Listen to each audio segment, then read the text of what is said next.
सुप्रभात। सभी उपस्थित साधकों को मेरा प्रणाम। आज की हमारी वार्ता का विषय है मोटापे में हमारी दिनचर्या कैसी होनी चाहिए। आज की व्यस्त जीवन शैली के कारण हमारी दिनचर्या बिगड़ गई है, जिसके कारण शारीरिक गतिविधियाँ घटती जा रही है और हमारा शरीर मोटापे का शिकार होता जा रहा है। लगभग सभी लोग मोटापे से ग्रसित हैं।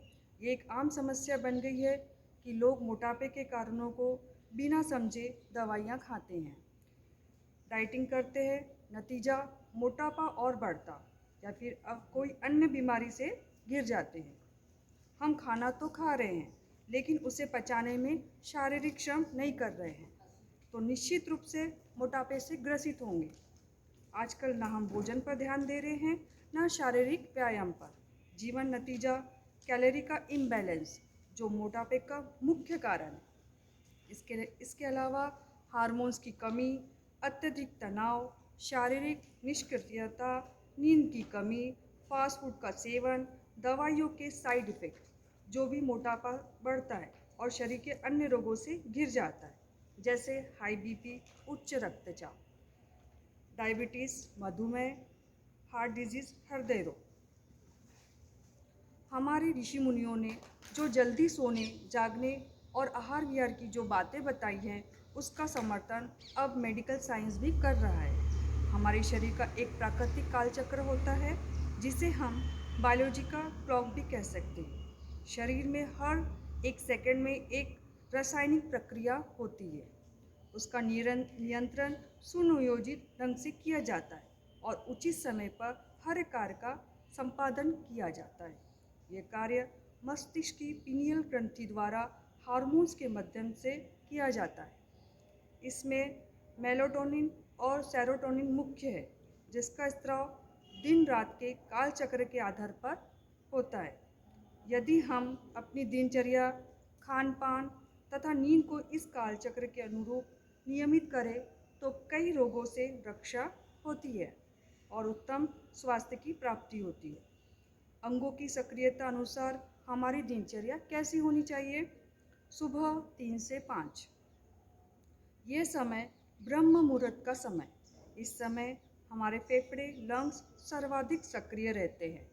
इस समय गहरे लंबे श्वास और प्राणायाम का अभ्यास करने से फेफड़ों में कार्यक्षमता खूब विकसित होती है। 5 से 7 सुबह, इस समय हमारी बड़ी आंत लार्ज इंटेस्टाइन क्रियाशील होती है। अगर इस समय हम मल विसर्जित नहीं करते, तो कब्ज तथा अन्य कई रोग उत्पन्न होते हैं। सुबह 7 से 9 तथा 9 से 11, यह समय हमारा आमाशय स्टमक की सक्रियता का काल है। इस समय पाचक रस अधिक बनते हैं। 7 से 11 का समय भोजन करने का उत्तम काल है। इस समय यदि हम हमारा नाश्ता और दोपहर का भोजन कर लेते हैं, तो हमारा पाचन संस्थान स्वस्थ रहेगा। 11 से 1, यह हृदय की सक्रियता का काल है। इस समय हमें किसी भी प्रकार का तनाव या क्रोध नहीं करना चाहिए। दोपहर 1 से 3, इस समय हमारी छोटी आंत स्मॉल इंटेस्टाइन सक्रिय होती है।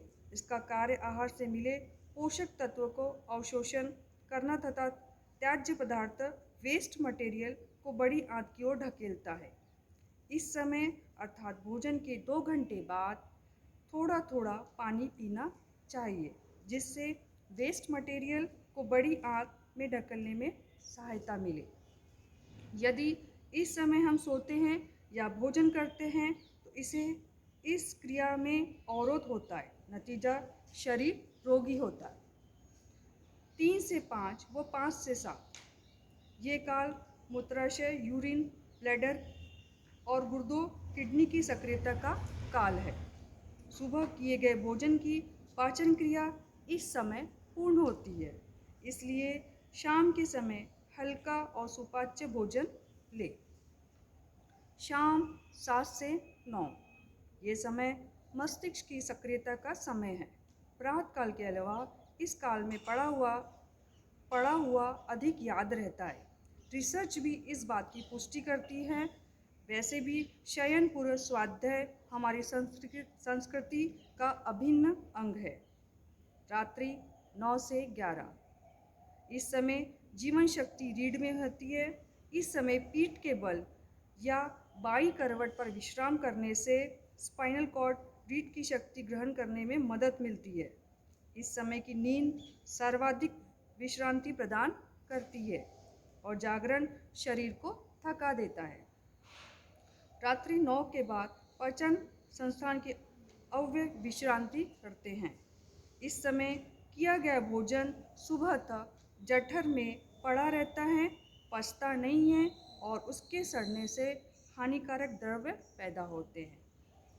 11 से 1 इस समय पित्ताशय सक्रिय रहता है।